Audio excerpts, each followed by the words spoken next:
2026-এর কথা মাথায় রেখে আমি অঙ্কের প্রতিটা চ্যাপ্টার ধরে ধরে প্রশ্নগুলো যে সমাধান করব তার কথা আমি বলেছিলাম। তার জন্য এখানে আমি কি করছি, প্রতিটা চ্যাপ্টারকে আমি পরপর প্রশ্নগুলোকে সমাধান করে কিন্তু তোমাদেরকে দেখাচ্ছি।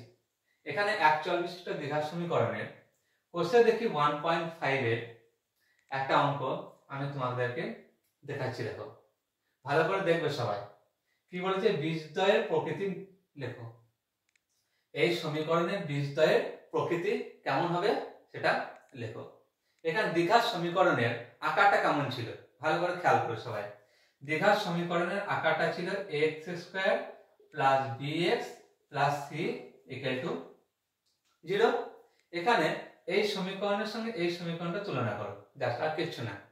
এখানে a এর জায়গায় কত 2, তাহলে লেখো a = 2। b এর জায়গায় কত 7 লেখো, আর c এর জায়গায় কত 3। ঠিক আছে, এবার আমাদেরকে বের করতে হবে কি b² - 4ac এর ভ্যালুটা, এর মানটা কত আসছে আমরা সেটা দেখব।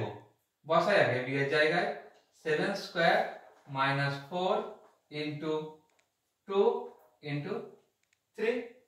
7² মানে হচ্ছে 49, আর এখানে 4 * 2 কত হয় 8, 8 * 3 হচ্ছে 24, মাইনাস করলে হয় 25।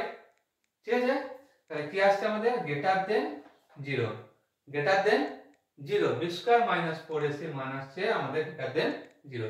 সেক্ষেত্রে শ্রীধর আচার্যের সূত্র থেকে আমরা তিনটে কন্ডিশন আমরা পেয়েছিলাম।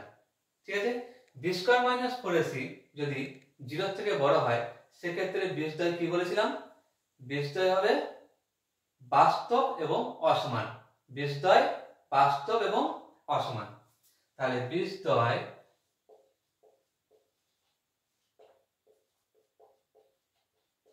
বাস্তব ও অসমান।